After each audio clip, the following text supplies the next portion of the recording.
मित्रों नमस्कार, मैं हूं राकेश कुमार। आप देख रहे हैं माताभिमत। मित्रों आज 8 नवंबर है। याद कीजिए 8 नवंबर भारत के लिए, भारत के एक एक व्यक्ति के लिए यादगार है। जी हाँ, आपको याद होगा आज ही के दिन 2016 में रात के 8 बजे प्रधानमंत्री मोदी जी ने नोटबंदी की घोषणा की थी और आज ही वह चंपारण में के बेतिया में, पश्चिमी चंपारण के बेतिया में चुनावी सभा में भाषण दे रहे थे और भाषण के दौरान उन्होंने कहा कि उनका चुनाव प्रचार का यह आखिरी रैली है और अब वह सीधे शपथ ग्रहण समारोह में ही आएंगे। और इसलिए मैं आज आपको वादा करता हूं, मैं आज जा रहा हूं, आप 11 को वोट डालेंगे, 14 को गिनती होगी और मैं फिर से एक बार एनडीए सरकार के शपथ ग्रहण में फिर से पटना आऊंगा। तो प्रश्न उठता है कि क्या वो शपथ ग्रहण समारोह में आएंगे, और आएंगे तो किसके शपथ ग्रहण समारोह में? सवाल यह भी है कि क्या प्रधानमंत्री मोदी को शपथ ग्रहण समारोह में आने का मौका बिहार की जनता देगी, या कहीं कोई ऐसा शपथ ग्रहण तो नहीं हो जाएगा कि बुलावे के बाद भी मोदी जी को बिहार आना गंवारा नहीं होगा। और अगर ऐसा हुआ तो पटना की कुर्सी तो स्टेबल हो जाएगी, लेकिन दिल्ली की कुर्सी पर संकट जरूर गहराने लगेगा। जी हाँ, 9 साल पहले आज ही के दिन जब प्रधानमंत्री ने देर शाम 8 बजे राष्ट्र को संबोधित करते हुए, राष्ट्र के नाम संदेश देते हुए नोटबंदी का ऐलान किया था, तो उसके कुछ दूरगामी प्रभाव का भी उन्होंने जिक्र किया था। कुछ बातों की चर्चा की थी और कहा था कि देश में काला धन समाप्त हो जाएगा, कैशलेस बाजार बनेगा, लेकिन ऐसा कुछ हुआ नहीं।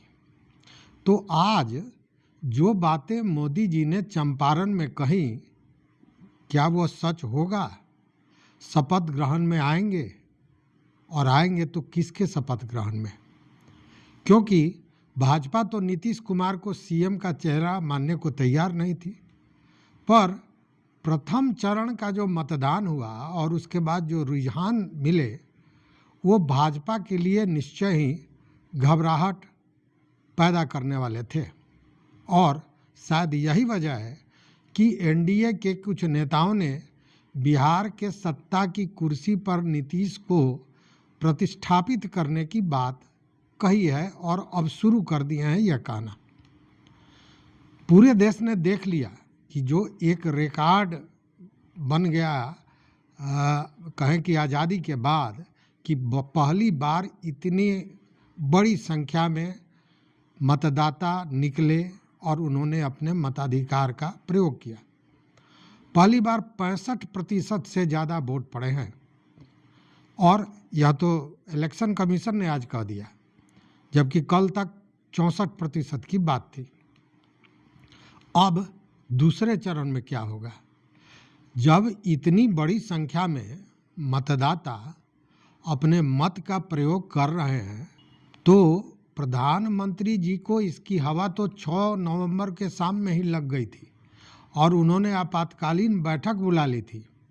उन्होंने सभी अपने जो बड़े नेता हैं उनके साथ पूरा विश्लेषण किया था कि आखिर इसका हश्र क्या होगा, क्यों एकाएक इतना मत प्रतिशत बढ़ा है, ये कौन लोग हैं, इसका असर क्या होने वाला है भाजपा पर। तो ये इन सारी चीज़ों को उन्होंने खंगाला और देखा, और उन्हें भी आभास हो गया कि शायद जिस पुराने ढर्रे पर बिहार में जीत मिलती रही है, मतलब पहले जो राजनीतिक नीति के तहत भाजपा लड़ती रही है और जीतती रही है, अब की बार वह नीति बदल गई थी अब की बार जिस नीति पर भाजपा के चाणक्य अमित शाह ने चुनावी खेल खेला वह भाजपा के लिए ही चुनौती बन गई, या यूं कहें कि भाजपा के गले की फांस बन गई।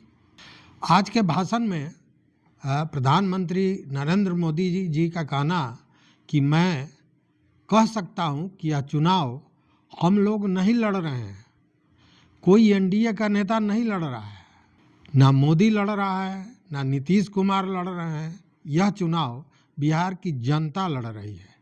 बिहार की जनता ही चुनाव प्रचार कर रही है और वही चुनाव लड़ रही है। महत्वपूर्ण यह है कि पहले कभी नीतीश कुमार का नाम आता नहीं था कि वही मुख्यमंत्री होंगे। जरा सुन लीजिए वीडियो क्या कहते हैं। साथियों, बिहार में इस विधानसभा चुनाव के चुनाव अभियान की एक प्रकार से मेरी समापन रैली है। मैंने भारत रत्न जननायक कर्पूरी ठाकुर जी की जन्मस्थली से उस पवित्र भूमि के आशीर्वाद लेकर के आपके पास आशीर्वाद मांगने के लिए चुनाव अभियान शुरू किया था। और आज यहां पूज्य बापू के सत्याग्रह की भूमि चंपारण में इस चुनाव अभियान की ये मेरी आखिरी सभा है। मेरा अभियान यहां संपन्न हो रहा है। मेरा अभियान भले आज संपन्न होता हो, लेकिन चुनाव प्रचार कल शाम तक चलने वाला है, कल शाम के बाद खत्म होने वाला है। लेकिन यहां बिहार के नौजवानों ने, बिहार की महिलाओं ने, बिहार के मेरे गरीब भाई बहनों ने, बिहार के मध्यम वर्ग ने, बिहार के किसानों ने, गांव में रहने वालों या शहर में रहने वाले हो, सबने कंधे से कंधा मिला करके एक ही सपने को लेकर एनडीए के समर्थन में चुनाव प्रचार खुद संभाल लिया। मैं कह सकता हूं, ये चुनाव हम लोग नहीं लड़ रहे हैं, कोई एनडीए का नेता नहीं लड़ रहा है, न मोदी लड़ रहा है, न नीतीश कुमार लड़ रहे हैं। ये चुनाव बिहार की जनता लड़ रही है। लेकिन पहले चरण के वोटिंग के पैटर्न ने जब संदेश खुले तौर पर दे दिए कि नीतीश कुमार को लेकर बिहार की जनता और खास तौर से महिला वोटर कितनी भावुक है, संवेदनशील है और भावनात्मक तौर पर वह नीतीश कुमार से जुड़ी हुई है। नीतीश कुमार का चुनाव चिन्ह जो तीर है वो सबके जेहन में बसा हुआ है और जितनी बड़ी तादाद में वोट देने निकले मतदाता, उसके बाद यह संदेश साफ हो गया। साफ यह संदेश निकलकर सामने आया कि भाजपा जो नीतीश जी को झटका देने जा रही थी, इसको जनता समझ गई है और इसी के कारण भाजपा के पक्ष में नीतीश कुमार के वोटर का ट्रांसफर नहीं हो रहा है। पहले चरण का जो मतदान हुआ और जो विश्लेषण आया उसमें यह बातें आई। तो क्या इसी कारण पहली बार मोदी जी ने जनता को आगे रखकर राजनीति साधने की कोशिश की है कि यह चुनाव जनता लड़ रही है, न हम लड़ रहे हैं, न एनडीए के कोई नेता लड़ रहा है, न मोदी लड़ रहा है, न नीतीश कुमार लड़ रहे हैं, जनता लड़ रही है। मतलब जनता को सामने रखकर मोदी जी ने जनता को भावनात्मक रूप से अपने साथ जोड़ने का प्रयास किया। राजद तो हमेशा से निशाने पर रहा है। उन्होंने भले ही कहा कि जंगल राज में आरजेडी के नेता कट्टा लेकर चलते थे, तो कट्टे वाली सरकार तो नहीं चाहिए, सरकार चाहिए वह नीतीश कुमार की सरकार है। जरा सुन लीजिए इस पूरे भाषण को जो प्रधानमंत्री जी ने आज बेतिया में कहा। कारण ने आरजेडी कांग्रेस के जंगल राज का सबसे डरावना रूप देखा है। जंगल राज वालों ने सत्याग्रह की इस पुण्य भूमि को लठेतों और डकैतों का गढ़ बना दिया था। आए दिन यहां हत्याकांड होते थे। बहनों बेटियों का घर से बाहर निकलना मुश्किल था।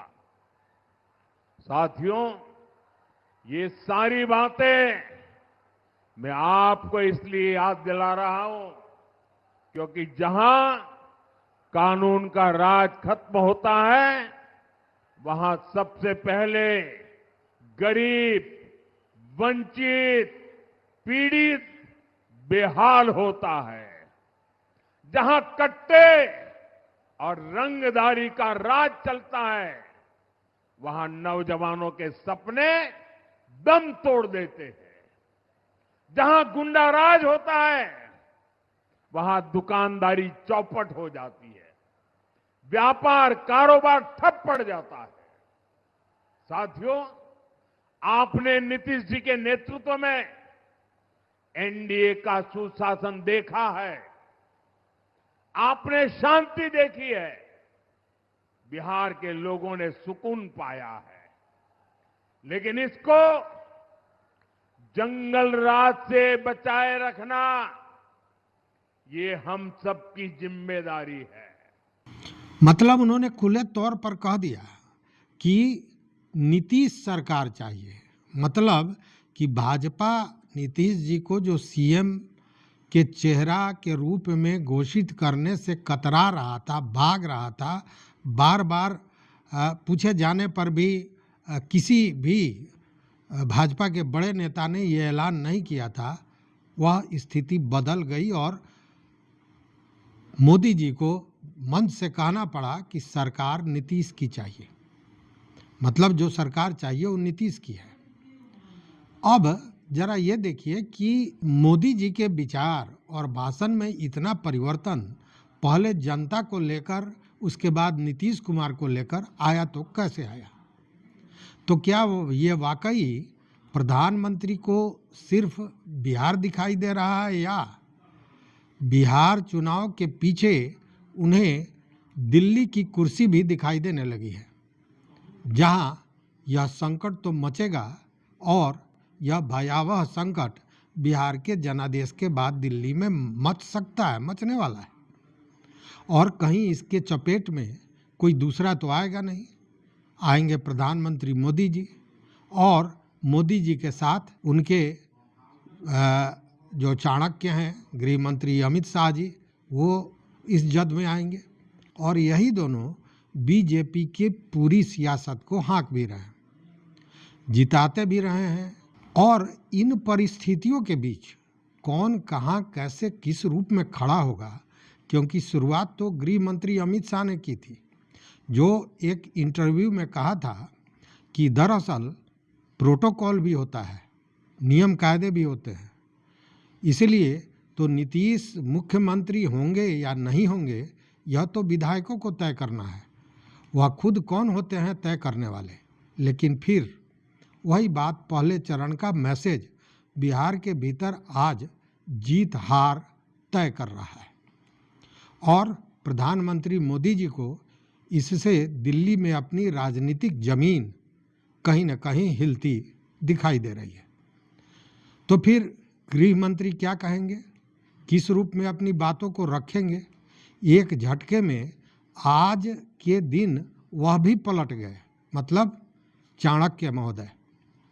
प्रधानमंत्री मोदी जी तो नीतीश जी की सरकार की चर्चा कर दी और उसके बाद अमित शाह का जुबान भी पलट गया और उनके जुबान पर नीतीश कुमार का नाम रेंगने लगा।